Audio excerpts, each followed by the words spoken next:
Hello and welcome to another edition of Overcoming Illness. I am Paula Denoncourt, your host, founder, and CEO of Enrich Your Health. I am a health coach. I myself suffered from multiple food allergies. I had to get rid of everything. I had to eat sugar-free, dairy-free, gluten-free, nut-free. So I get it. If you're out there struggling with food allergies, food intolerances, I can help you with that. I have digital ebooks and recipe books. I can do customized recipes. I am looking to partner with other practitioners. If you're out there, if you've got clients or patients that need to eat that way, please reach out to me. You can get me on Facebook Messenger, Instagram Messenger, my email, info@enrichyourhealth.com, info at enrich, enrichyourhealth.com. So if you're listening, you get the spelling. So I decided to do this show because there's so many people out there that have illnesses or disabilities or things that have happened to them that relates to that. And their stories need to be heard. So if you've not seen my show, please go back and watch some of the replays. I had some amazing guests that had MS, which happens to be the topic for this month. It's National MS Awareness Month. It's also National Disabilities Month. It's National Nutrition Month. It's all different things. International Women's History Month. So much going on in March. We've had people that are deaf. We've had autism, congestive heart failure, mold toxicity. So please go watch that. Please give Elevation TV Network some love. Go over to their YouTube channel, like, subscribe, their Facebook channel page, Elevation TV Network. So please go and give them some love because I wouldn't be here if it wasn't for them. And then I have a YouTube channel. It's Enrich Your Health, ENRICHURHEALTH. So yes, I'm looking for more people to come on the show. I'm looking for people that need my help. And I do one-on-one coaching, group coaching, speaking engagements, and now my own TV show. So I don't want to talk too much about me. I'm excited about our guest tonight, Matthew Puris. He has an amazing story. So let me tell you a little bit about him, and then we will get the rest of his story. So Matthew was born in Anaheim, California. He was born into a family of 6 children. His mom and dad were not from California. His dad was from Indonesia and left at 12, and mom was from Missouri. His mom had a genetic terminal illness called Huntington's disease, which is a rare neurological breakdown of the brain that starts around your working years, and it progressively gets worse over time. And the life expectancy is 10 to 15 years. Wow. As a child, not only did his mom have an attitude that will get you thinking, but she also had her psychosis be affected by the disease. And that had a big impact on the family unit. I can only imagine. Drug addiction and mental health was also another factor. And that led to lots of trouble with the law with Matthew. He wasn't raised right. Growing up, he was teased at school and thought of as different. And it continued to be that way until he was 16. In high school, he didn't do his schoolwork, and it didn't surprise him that he even graduated. Because of how much he didn't do, along with that, ditched half his career, which led to drug addiction, probation, bad people, etc. He had no real friends. His belief in God was there, thankfully, but it wasn't evident enough to follow and repent. It was just there. Finally, it caught up to him to be in adult jail. He was caught with narcotics because he was a drug addict from crystal meth. And in the jail, he finally had a revelation that when he prayed to get him out of this drug addiction, a cop came straight to him a week later and started to ask questions and searched him. And he was honest about it. He arrested him for drug possession. And when he was on parole, He had the bedroom and the internet, a bad combination for a man in his early 20s. And little did he know that he had a pornography addiction. The devil surely knew what buttons to push and what nerve to tickle. Isn't that the truth? That led him to finding his ex-wife online, and they dated, and it went in fast. That ultimately led to him and her moving out to Texas when he was 24 and she was 22. And with that led him to becoming an auto mechanic. He lived in Texas for 9 years before he started to show signs of something going wrong with his own body. It at first was a little muscle twitch. The medical people called it vasculations. Oh my goodness. Fasciculations. Fasciculations. I can't say it. Little did he know that underlying cause, and it shortly after became more often. He was worried and he went to the doctor. He was an auto mechanic, so being in top shape was a must-have. And to start this was surely frightening, especially given his family lineage. Once the symptoms came, he went to the doctor to find out what the heck it could be. And the doctor didn't do anything except do a little bit of brisking and say, yep, you're okay. We've heard that before on my show. No. But in this case, he was tested for his mom's disease and nothing. Awesome. But was still worried of something happening.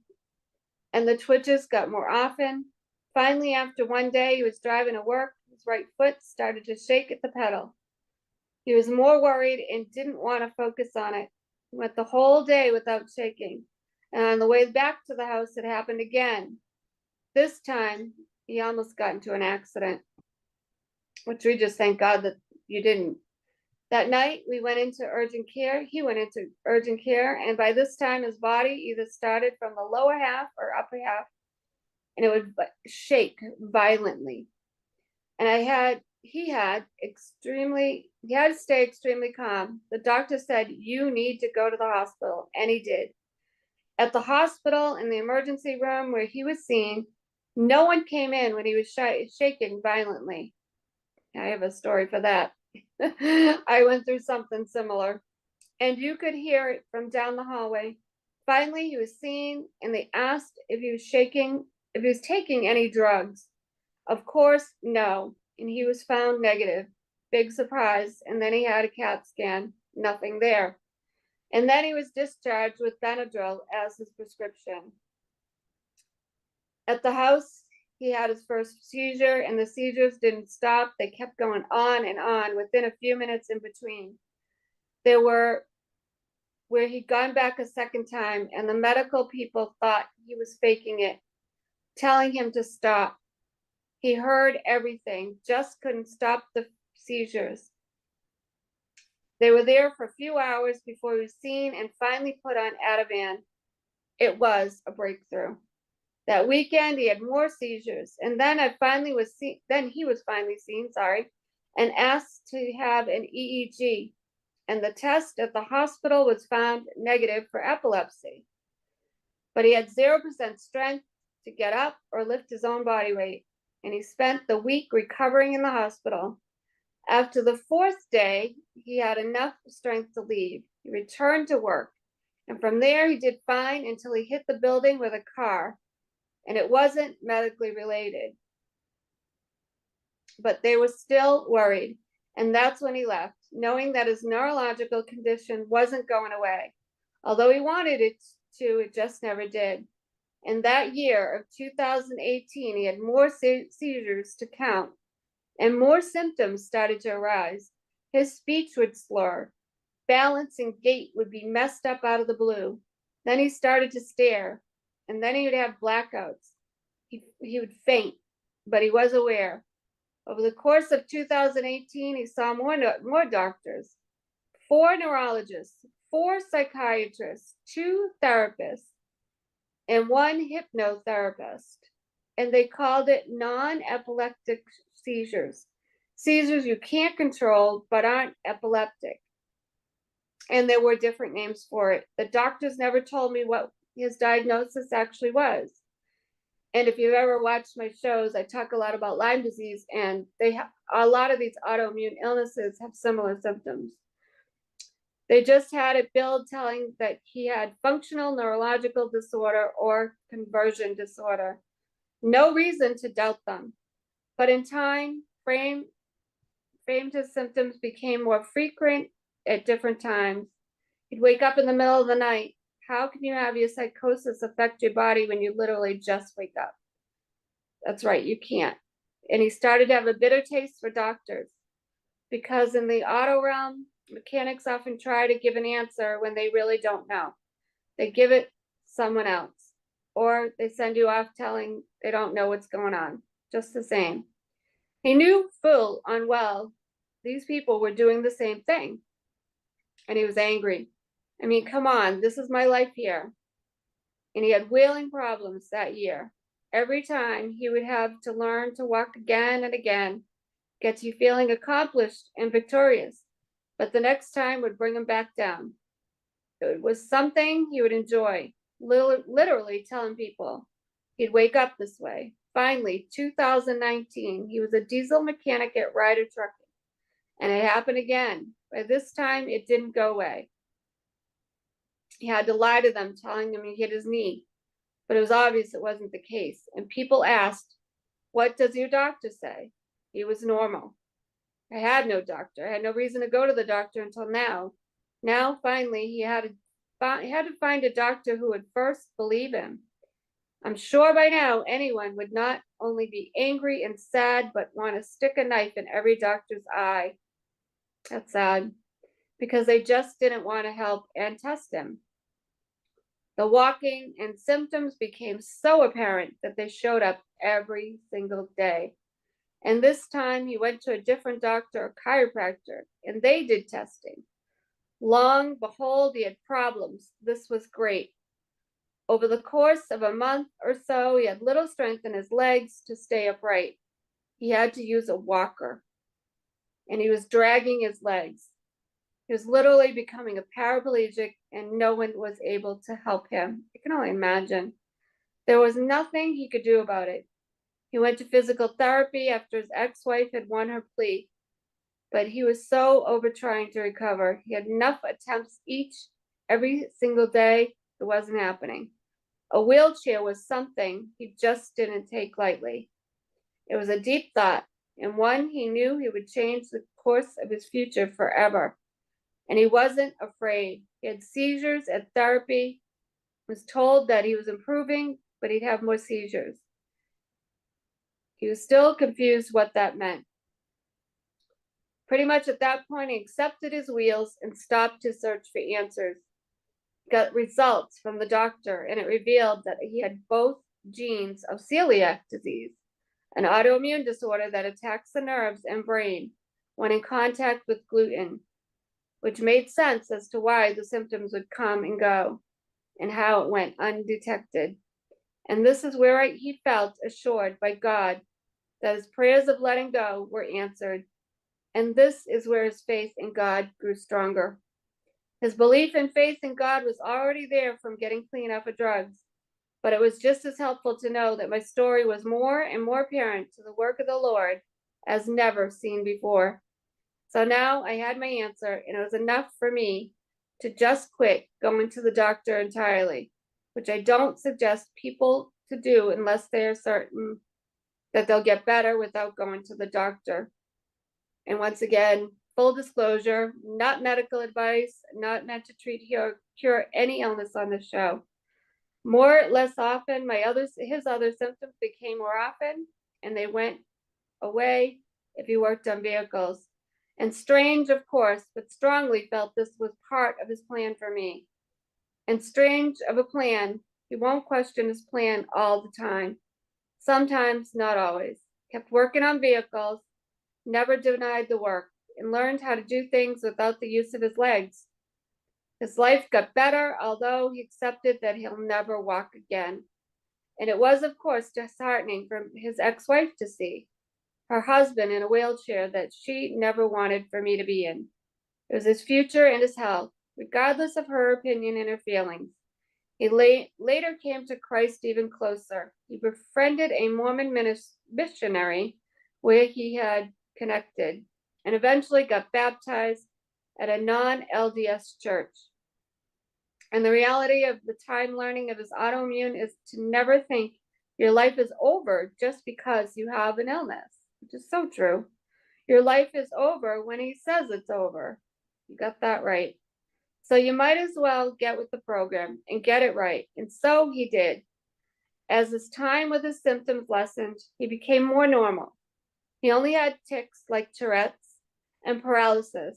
And in 2023, of 4 years, he finally had these tics leave him. But how?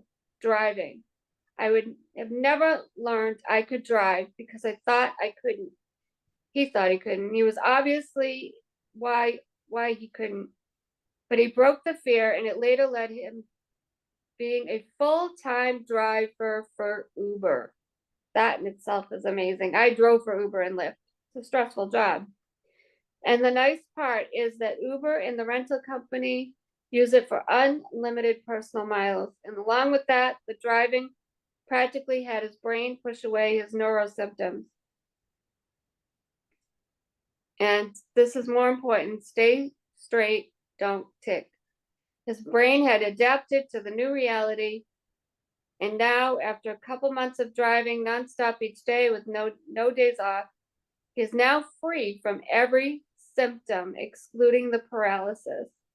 Unfortunately, his paralysis doesn't only stem from his brain health, but it also stems from nerves in his legs. And he's been in a wheelchair for so long that his brain stopped working his nerves and brain together. So with two problems and permanent damage, it's a 100% guarantee he won't be able to stand and use his legs. Of course, there is hope, and never say never, but it's reality that only is really said to the paralyzed, because you can see no imp. Oops. You can see, where am I? I lost it. You can see no amputation or deformity. And to honestly tell, he's a much happier person and grown more compassionate to people and has adjusted. Oops, I can't see this.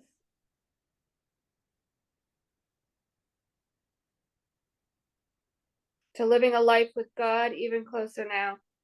And that would be much better, being a role model to those who need it most. Well, that is quite the bio. So we welcome Matthew tonight to the show. Welcome, Matthew. Thank you Hi, so much thank you. for being here. Thank you. I'm just going to pull up your questions. Oh my goodness, where are they?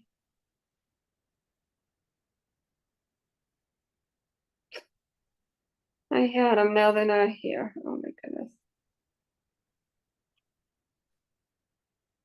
There it is. Okay. So sorry about that. So we said a lot in your bio, but let's just go back and go to the basics. From the start of your condition, what were some of your symptoms? And tell us, like, how old were you when you started getting these symptoms?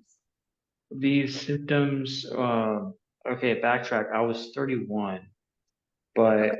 I remember if you ever seen a wheel being balanced on a tire balance machine, where they take the tire off, they put one on, and then they take the wheel and they go over to a little tiny machine that spins the wheel. That machine is a balance machine, and it balances the wheel so that you don't feel a vibration when you're driving the vehicle. So that's what it is. And I remember this one time, as I was doing, I put it on, and then there's a hood on top of the machine where you lower it down on top of the wheels, so for safety reasons, you lower down the hood. And I remember when I was like 28 or 29, I lowered down the hood, and then all of a sudden, my back tricep just started to jump and bounce. I mean, the whole muscle group just blah, blah, blah, blah, blah. I was like, how? Wow. And then it stopped doing it out of nowhere. Just, Okay, that was a little strange. Let's go back to work. Also, quite a few times when I would drink coffee, and I used to drink like half a pot a day back in the day, like a lot. Mm, I don't drink coffee anymore. And I used to drink a whole lot, and then that caffeine would make my eye little twitch, right? And it just did it a whole lot, and it was so annoying. I was like, ah, stop it! And I looked mm, online, and it said too much caffeine, alcohol, stress. I was just like, oh my gosh, which one could it be? So I did lessen the coffee intake, and then because I had less coffee intake, the twitch went away. yeah, But that was before I knew anything about my current problem or my current condition. So that was like intermittent. It had no problem. Let's go ahead and lessen the coffee. Let's get back to work, whatever. And then like a good 3 years would go by and nothing happened. And then that's when it started to happen with my symptoms started to gradually get up, get up, get up. And that was at the age of 31. I think I wow. answered. I think I answered your question a little better, but I'm not sure. Yep, yep. When did you start getting symptoms? Now let's go back to your mom too. So your mom had Huntington's disease.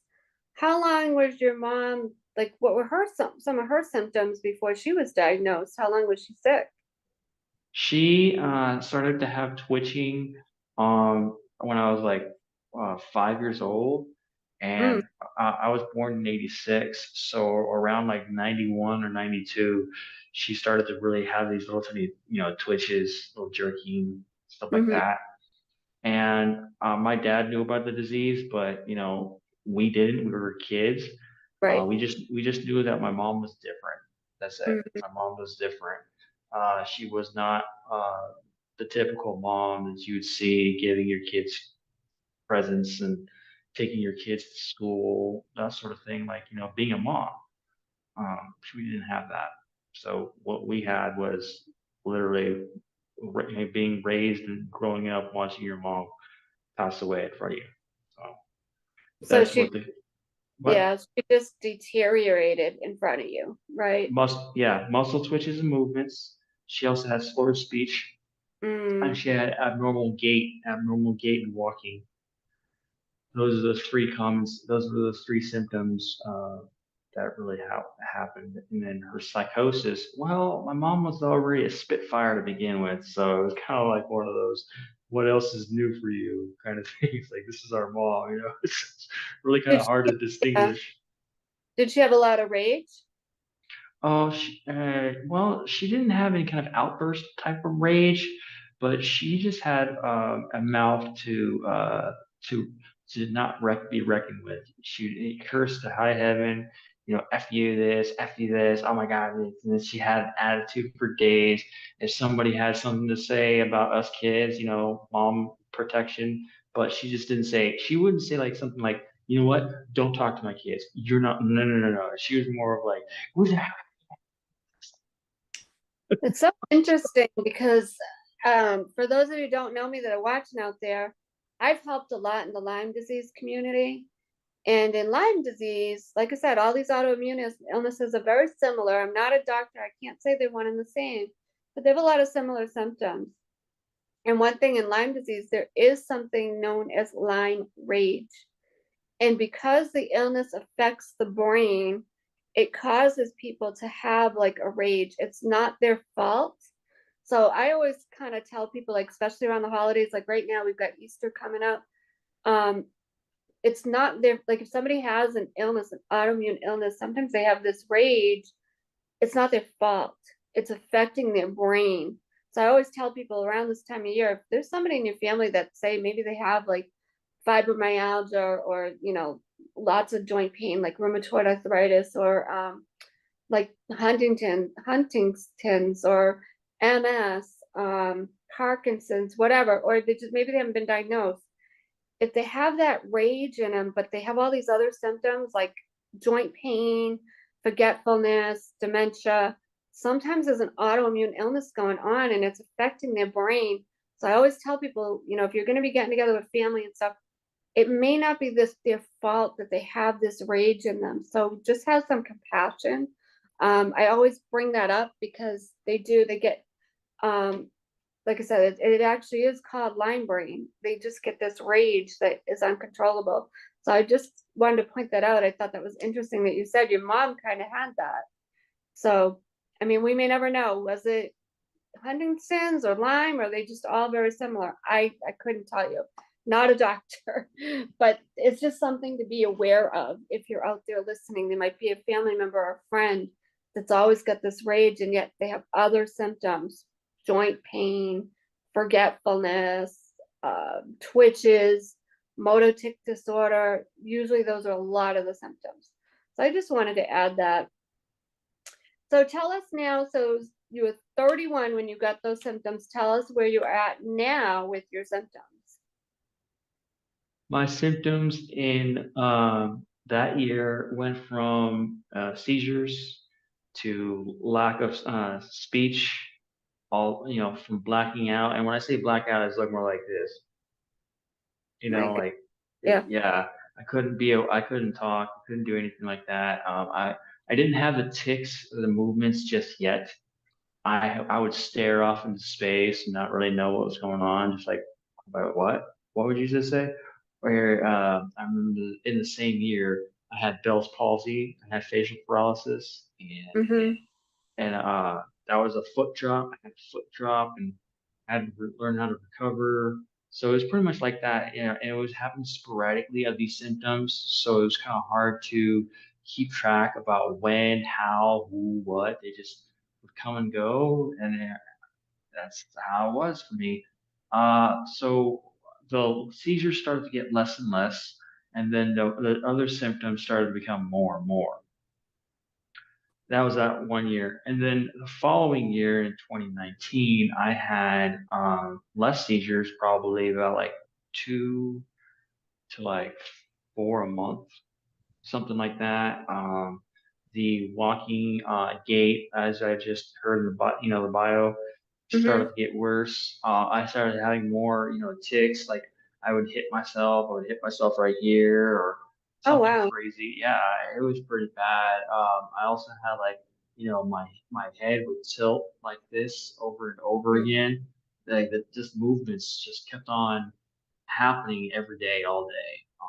That my speech would get more slurred, or like I couldn't talk like so Uh, I had to learn how to cool it, let my brain reset, and then come back again. So I had to manage my symptoms, and I had quite a few symptoms, and the symptoms became that way more and more up until like about a year and a half ago.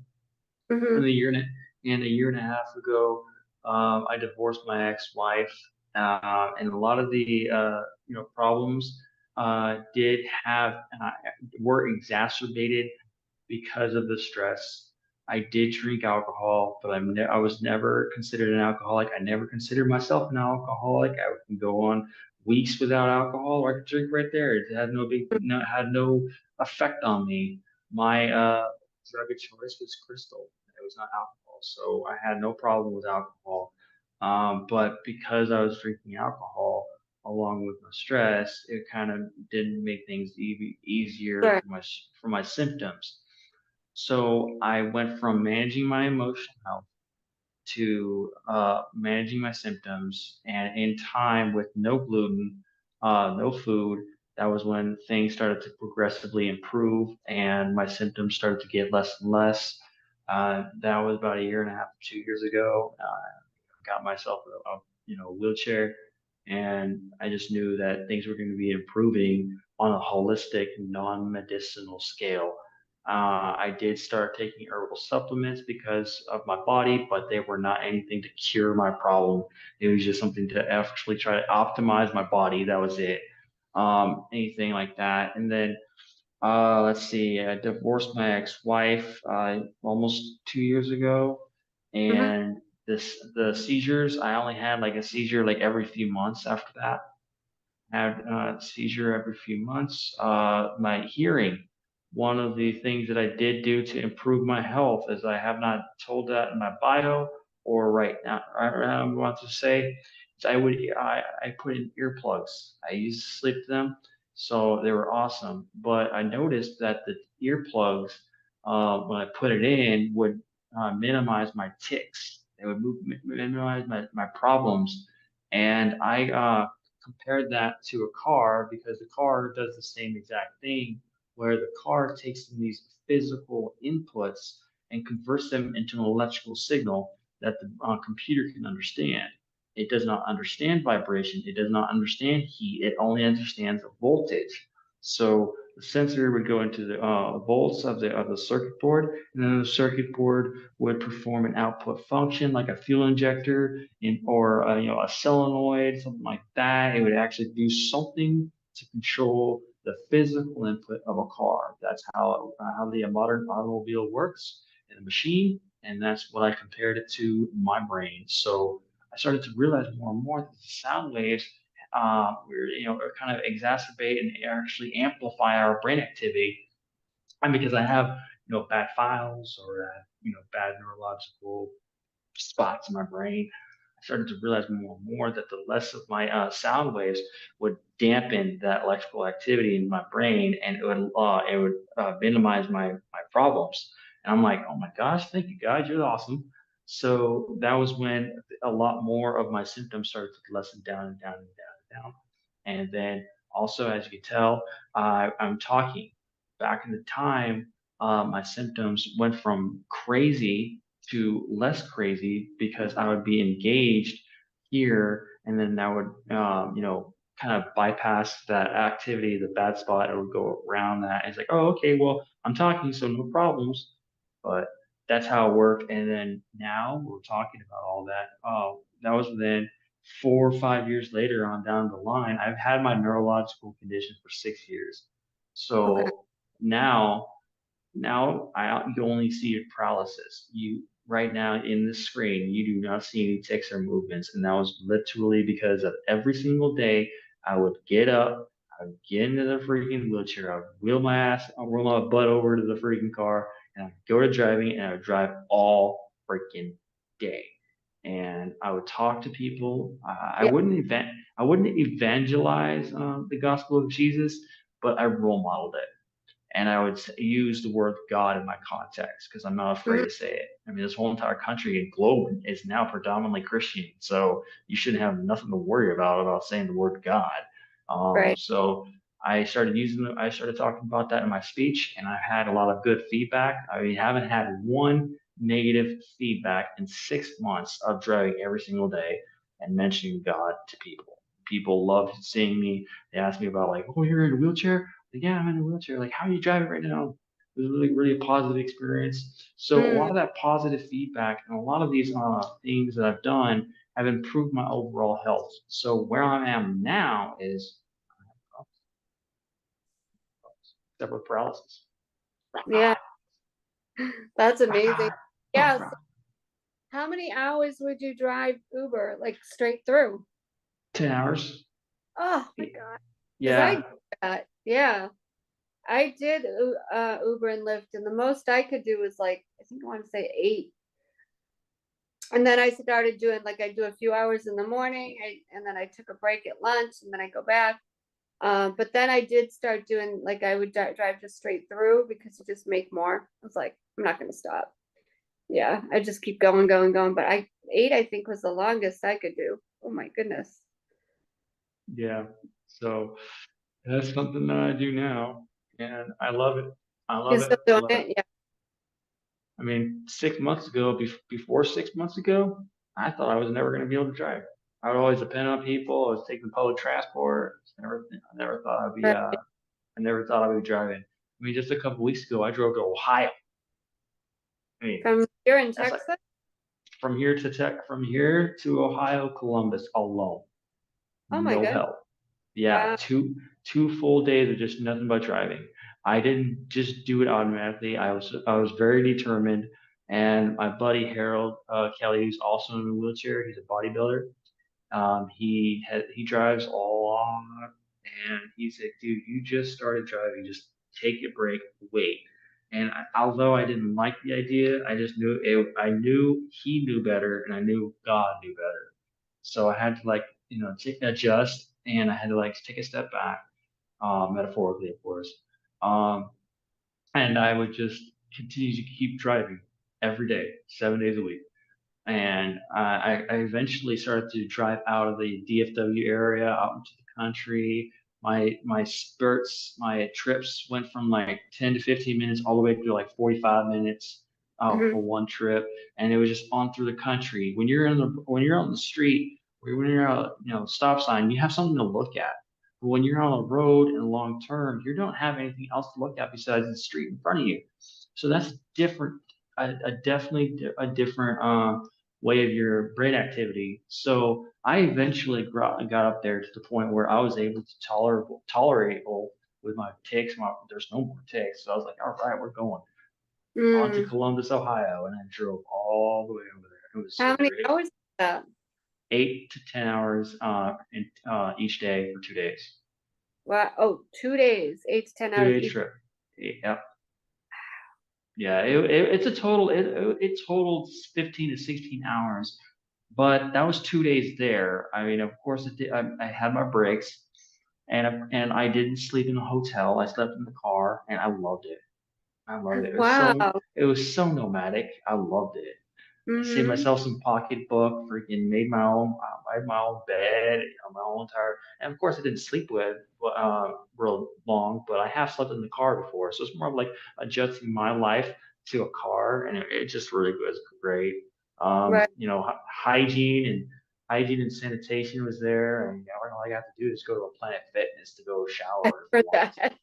I heard You know, that. I Yeah. have all kinds of stuff like that. So yeah, it was 2 days, and I spent 2 days there, or a day and a half there, and then on the way back, my buddy Harold offered to drive with me back. Yeah, and then he did not do 2 days. I mean, my buddy Harold is straight on rock. He said, Mm-hmm. we're going to go ahead and we're going to just do a straight shot there. I was Mm-hmm.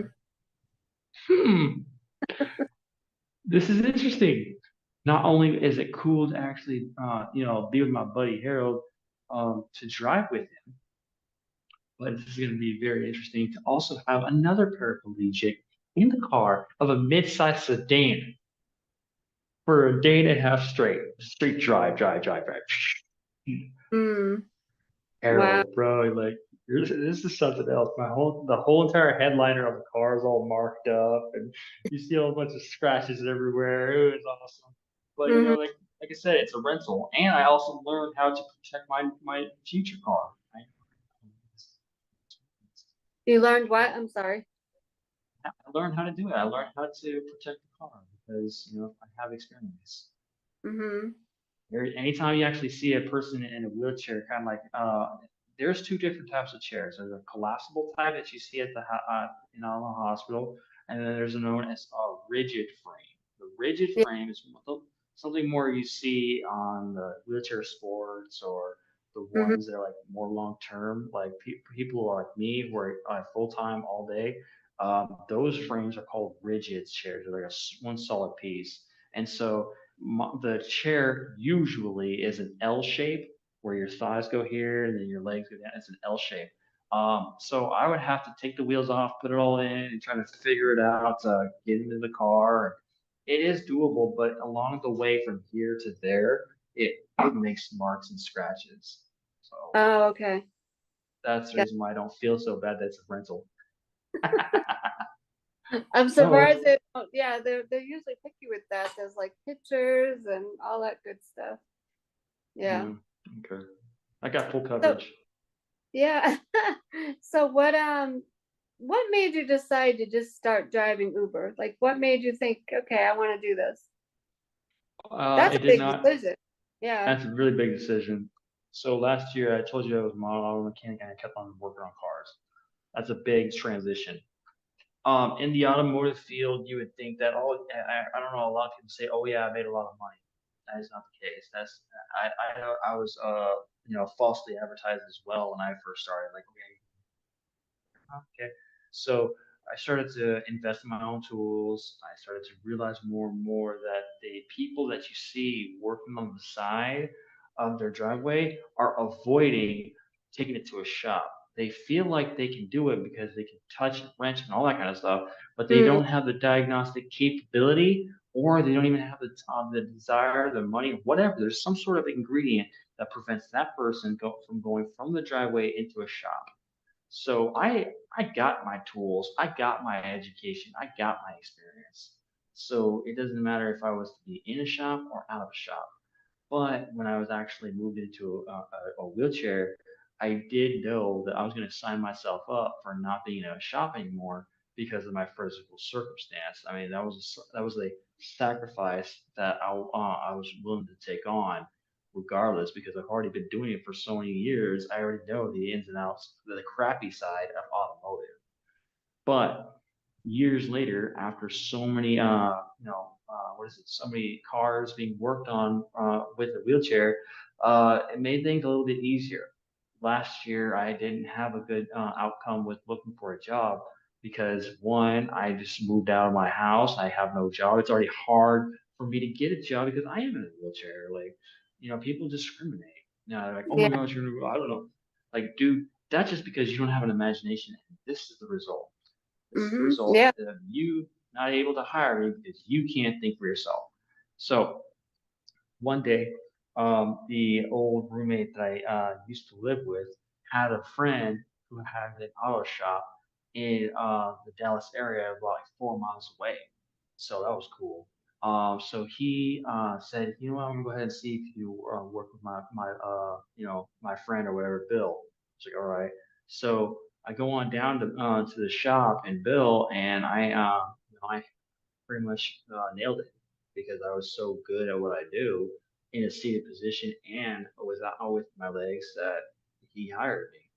He asked me Hmm. to take a motor out. He asked me to take the motor out, and I took it out in the day from a seated position. It's like he was like, all right, you got the job. That's all right, cool. Yeah. The following week, I started to really adjust. I started to bring my tools more and more, and I was so happy to come back into a shop from so many years because my passion wasn't cars. My passion just wasn't in the way that the automotive trade was. Don't Let's not blame the car's fault for having a crappy culture and of Mm, ethnic backgrounds. I mean, automotive is so freaking cool, but the ethnic morale is so compromised. You just don't see it, and it's the saddest thing in the world because it's nothing's no one's the car's not fault. It's not the machine's fault. It's not the racing fault. It's the people's fault, and I don't know why. But hey, mm, we're gonna go ahead. It's a side endeavor that's not relevant to the topic. So one day, I was so happy and I was so excited to be a part of the team that I said, "Hey, you know what? I would like to go ahead and see if I could, move cars in the parking lot." That's it. I before there are people out there that do this. When you don't have any kind of like hand controls that you can attach to yourself to the car pedals, there's a way you can do it without that. And some people have used baseball bats to do this. baseball I bat. Baseball bat. I've heard of golf clubs.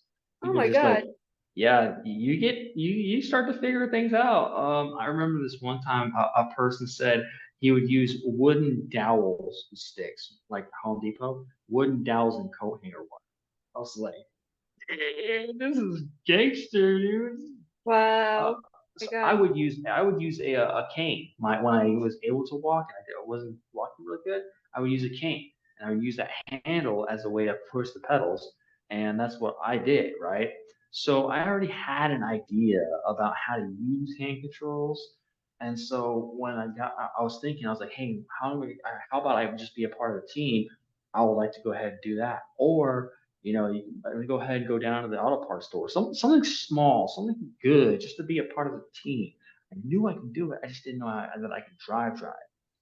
So my buddy Harold has two pairs of hand controls, and the one I'm using right now on the car is one of his pair.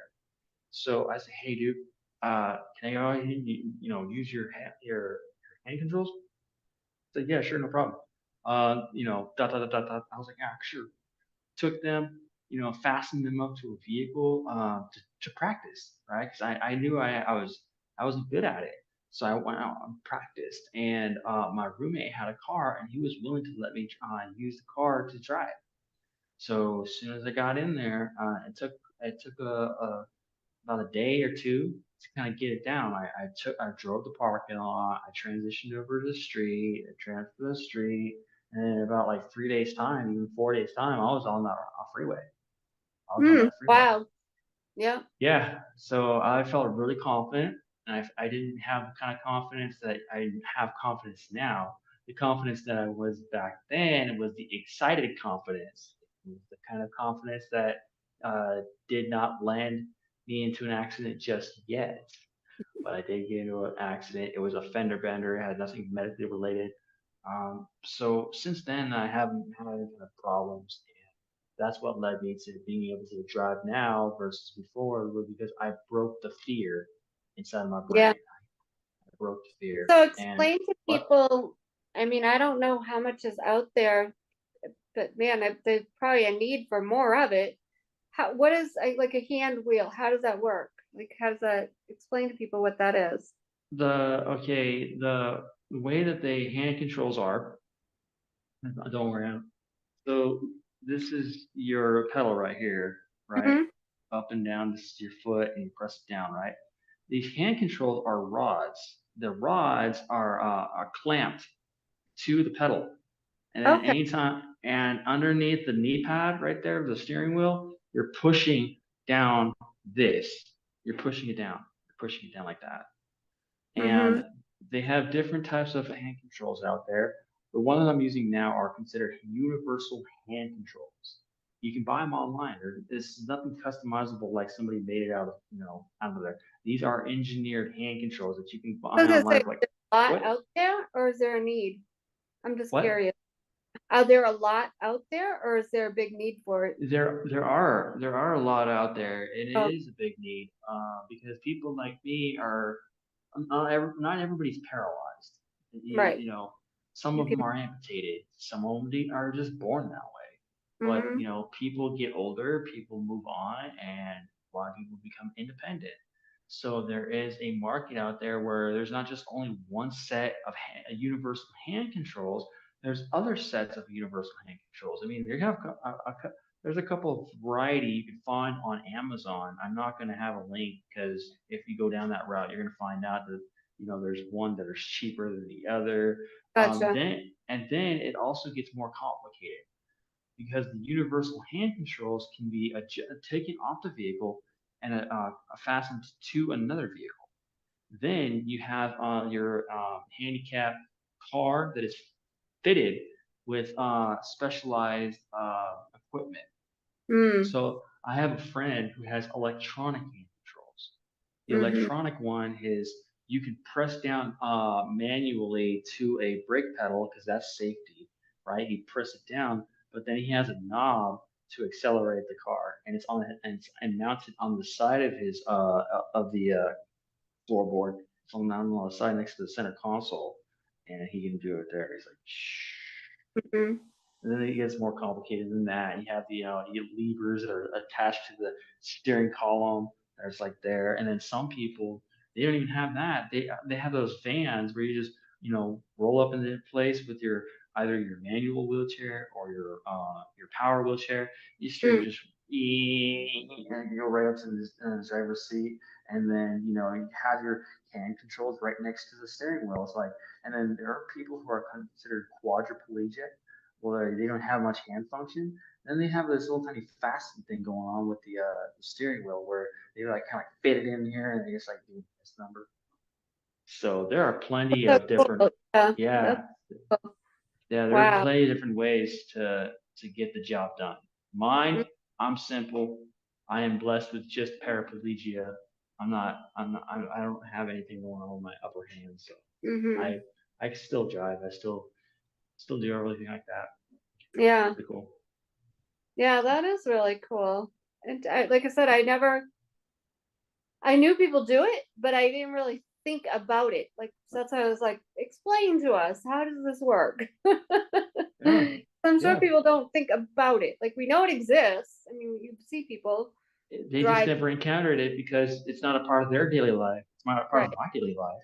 right, And then people who have this new way of living because they are forced to live this way, right. and all of a sudden they start to discover these ways of life. But the funny thing is, these people have been around for like ages. You start networking, you start building other relationships, and they sound so savant, so professional. It's like, oh yeah, no problem. It's like, Right. oh man, I got a lot to learn here. Like, whoa, okay, I've never done that before. So it's definitely a lot to discover. It's definitely something that's really a Yeah. cool thing to discover. That's why I asked, is there like more of a need for it? Like you said, it's electrical. Yeah. Because if anybody's listening out there and you know people that can invent things or are creative, it's definitely something you might want to tap into, you know? Yeah, yeah, They might and it's need yeah, that. and Yeah. like I said, there's Universal and there's handicap companies, Mm, handicap shops where they can literally fit that over to you. I mean, there's definitely a need there if you are handicapped and you need to have Universal or you not Universal, you need to have hand controls made. There are shops out there that specifically are tailored for the handicap community because every single vehicle is going to have a different fittings, different ways of doing that. And you got your old style Suburban. Old style Suburban is not going to have the same kind of fitment to an Infinity, or another one's to a Tesla. Everyone's car is going to have a different way of doing things, but mm. they do have companies out there. Yeah, so there's quite a Yeah, bit of really. options. Interesting. So let's talk a little bit about you told me previously to the show how active you are, some of the communities that you're in, some of the things that you do, and that doesn't hold you back either. And that's another thing that, like, I think a lot of people get stuck in the woe is me, and they don't get out in the community because they do have something wrong with them, whether it's an illness or a disability. But that's so far from the truth. I don't know if you read our book, Activate Your Faith, because Natasha's the one that recommended you and referred you to me. Um, and we talked about that in our book, like, especially Jolene, who's going blind. I mean, she didn't let it stop her. She gets out in the community, and she said she's more involved now and gets invited to more events and different things than she did when she wasn't going blind. So tell us a little bit about that and your experience and some of the what's the word I want, groups or whatever, different communities that you belong to and what you're doing. Well, when I was transitioning from standing to not standing, I held on to one opinion, and that was I'm a mechanic. I'm an auto mechanic. I love being active. And previous to that, to kind of like to help, elaborate a little bit more, emphasize on that transition is I had no option. I didn't think of myself as having an option. I didn't want another option just to sit there and let my life go by all because I can't physically do something. I am one of those people where God helps those who helps themselves. You have to see the beauty because you're putting in the work to get the beauty. Of Right, course, I can literally ask God right now to give me a beautiful life, but if I'm sitting there and watching a television show all day, every day, do I really think that beautiful legacy going to come? No, it's not. And if I sit there and I do nothing every day, all day, then I'm going to ignore or pass by or let pass by the beauty that I was asking for in the beginning. So if I was calling, and this is all hypothetical, but it is relevant to me. If I was to go ahead and pray and say, you know what, God, I want a good life. Please help me out. Knock, knock, knock, knock. And then it's like, oh, hi, how are you doing? Oh, hi, man. We're with the Church of Jesus Christ of Latter-day Saints. That was just, again, hypothetical example, but it has happened, right? Somebody mhm, knocking on your door, saying, right, hello, how are you? And what do? You say, oh, I don't believe in that. Bam, right? Dude, that was their whole entire freaking offer to begin with. Dude, that was the whole point. You call, you prayed, something came to you, and then all of a sudden there's You're nothing that you're exactly, going to do about it. Whose fault is it? Ain't nobody's fault but your own. So yeah, that took to me the same thing. I had the option. I did. I had the option to walk, and it wasn't going in my direction. So I knew if I was to stop thinking about walking and I would just let my lower half go away, would I be able to learn how to focus my time, my energy on something more productive? Like, hey, if I can't stand, give me a pair of wheels so I can learn how to do X, Y, Z. I have learned how to mow the lawn in a wheelchair. I've learned how geez. to weed whack in a wheelchair. Mhm. I've learned how to look at the wall, build shelving, stagger them, and that I would be able to transfer from shelf to shelf to shelf all the way up near to the attic. So I put my time and my energy on something that I can possibly be productive at, and then that is what transitioned over to a whole entire faith thing and my energy level is I didn't have I can't in my head. Oh, I Right. can't do this. I can't, who ma'am, sir, let's just use the word Kelly. I don't even know there's Kelly out there. Right. Kelly, who told you you can't? Right. Did the wall tell you that you couldn't? Hmm. Did such and such over there? I'm at the library, right? Did somebody just waltz right by and tell you that you couldn't do it? You said it. Why are you saying it? Who are you saying it to? Are you saying it to that person or are you saying it to yourself in the mirror? Why are you saying it before you even know about it? The only way you would actually know if you can't is if you try it and then you have a bad result. So with me being the way that I had in my mind is I never said I couldn't. I just did it. Mm. And I've said this before with many people, including you now. You have two people and actually you have three, but there's two types of predominantly people. You have talkers and then you have doers. The people who talk, you'll find out that they are therapists, they are lawyers, they are financial people. People use their words as a way of getting things done, right? You have liars, liars talk, right? Mm. So you have counselors, you have all this talk. The problem with talkers is that they never get the job done because this is what their job is. So no result is ever seen in front of them because they expect to have other things happen in front of them through people.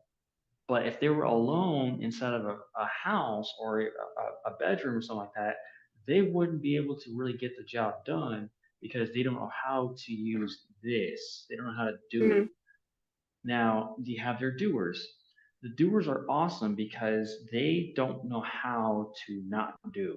They walk around, they pick things up. They just don't use this mouth. You never notice that a lot of people who are in the automotive trade, the warehouses, or the construction, they're not really social people.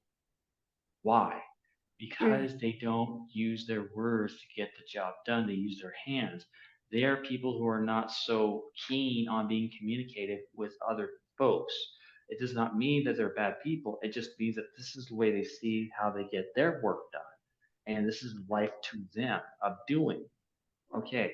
The nice thing is about the doers is that they don't make excuses. They don't say I can't. They just do it. Mm. They just do it. If they want the trash done, they're not going to actually use and ask somebody else to do it. They're just going to do it. They're going to pick up the trash can and then just go. And then so for me, there is a mean combination of you have talkers and you have doers, where they are in one person, and that's a mean combination. So if I say something I'm going to do, most of the time I'm going to follow through with my plans and my words Yeah. and then get the job done. So for me and Matthew and other people, my advice for other people who think that they can't do it, stop right there and don't say it even in your mind. Don't say Right. it in your mind. And if you want to see the beauty and results, you're going to stop saying I can't and you say, let me try this. I'm going to, you know what? How about this? Or you know what? I'm afraid. Like, why am I afraid? You know, I shouldn't be afraid. How about I go Right. ahead and just try it out? Just try to talk yourself into something that's different in order for you to get a different result. Yeah. If you're already accustomed to not having things done and you're unhappy with things not getting done, chances are it's not because of what's not getting done that's the fault. It's you are the fault. So Right. if you can listen to God and ask Him or humble yourself and just get up and try something new, you're going to find that you're going to get a new result and you just might be happy about it. You just might be Yeah. happy that you actually got that result done. So that's my advice for anybody. Don't say, I can't. Just do it. Shut your trap, zip it, I get it done. agree. And don't listen to the naysayers too, because Don't. that gets in your head. You can't do that. What do you think? Who do you think you are? Yep. You'll never get that. That won't happen. Just the naysayers, whatever it might be. For you, it's a disability. Like, what do you think? Who do you think you are? You can't drive Uber. You know what I mean? Whatever. You get the naysayers, but just listen to God and what He's showing you and what He's telling you. That's Hmm. part of you. He's leading you to do these different things, whether it's sports. I know you're involved in some sports out there. Yeah. It's all So kinds of things. yeah. Yeah. So how that all worked out with me and talking with people, right? I was already that kind of person already to begin with. So the transition over from here, able to wheelchair, I held on to an older opinion about myself. Mm-hmm. I said I'm not a sociable person, and I am, as you can tell, but I wasn't even the kind of sociable person where I believed that sports was not my thing. I was like, oh well, sports is this, sports is that, whatever. But that was with my ex, right? So now here Mm-hmm. I am alone.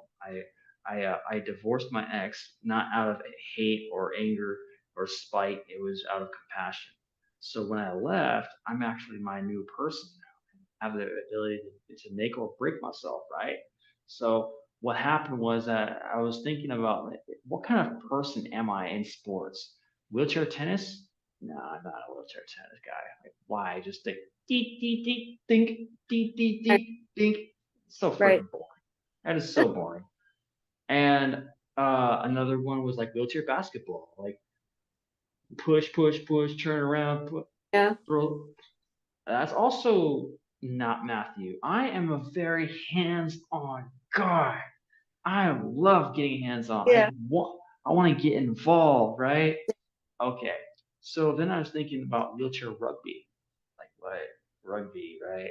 I go That you on don't see every day.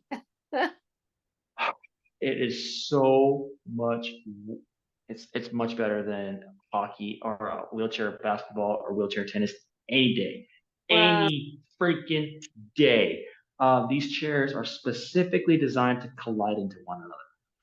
Oh my God. So yeah, and this was before I learned about wheelchair sports. So I said to myself, I was like, okay, well, what am I gonna do, right? Wheelchair sports, wheelchair rugby, right, or whatever. I found out that there was a non-profit organization that accommodates to people with physical disabilities for people who are sports and stuff, right? Type, type, type, type, type, because I want to get out there. I want to get out there, right? Type, type, Right. type, type, type. Right. Wheelchair rugby. Rise Adaptive Sports, Texas. Okay, I'm gonna go ahead and click that. Boom. There was a picture there. There was people there. This is the God moment. Type, type, type, type. Freaking found out there was a 20-minute roll, 20-minute like push away from my house. Mm. It was free. Go on down there, and I'm looking around, and there's these chairs. I was like, oh, I gotta try this. And I get in it, and I was so smiling, I couldn't stop smiling. And I looked at people and said, "Is this illegal to have this much fun?"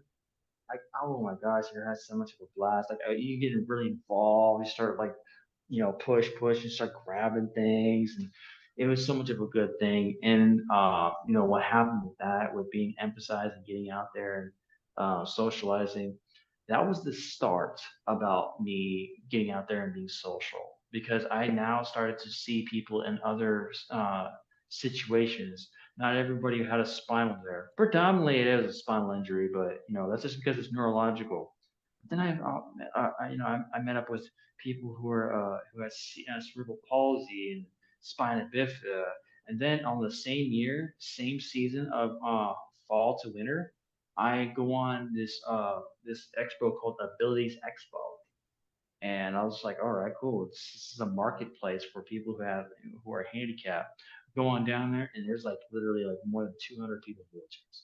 I was like, Wow. this is a Yeah. lot of people who are handicapped. You know, you had amputations, deformities, you had kids, you had older people. It was just a really cool, exciting event to Mhm. go to. It was an exciting event to go to, and I started to realize more and more about myself versus my ex-wife. My Mm. ex-wife was always an inside person. I'm not. I'm not an inside person. So why am I going to go ahead and stay on this old opinion about myself and hold on to I'm not an outside person? That's an opinion about ourselves. Our Right. projection of ourselves is based upon what we do. So if we're doing something different, our opinion about us will change also Yep. because we're actually thinking something different about ourselves because we are the biggest witness of our stories. Then we'll start to realize more and more that our opinions will start to change and then our lives will start to change. It's all an equation. And as long as you put in the work, God will help you out because you get to see the beauty in it.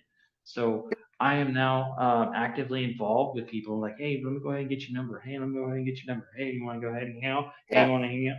Boom, boom, boom. And then people start to come around. They started asking me questions. Now here I am learning about different types of people in wheelchairs. The level. It's like, oh, I'm a T10 incomplete paraplegic. Like, okay, if you heard that, it's like that's a little odd, right? But then I knew T10 is the level of your spinal injury. Incomplete means you're not completely severed. You still have paralysis, but you're not completely paralyzed. So you are impaired. And paraplegic means that you're impaired from the lower Mm. extremities, not all four. So you are a T11 incomplete paraplegic. So it's like kind of crazy. And I started to learn more and more about cerebral palsy, started to learn more about spina bifida, My started goodness. yeah, I started to Well, realize more and more that being social is like it really helps to create a world that I and God have created. So yep. now I'm out and about. Well, I hate to stop this, but we are coming to an end here. We're going over time. So we need to do this again, though. I would say, like, talk more about just different things that can really help people, So definitely would love to do a part two. So with the last couple minutes here, like I think we went a little bit over, just tell people how they can reach you. And I do want to thank you for being on the show tonight. This was so informative. So how can people reach you? Okay, there are two types of ways because the other one will not be good.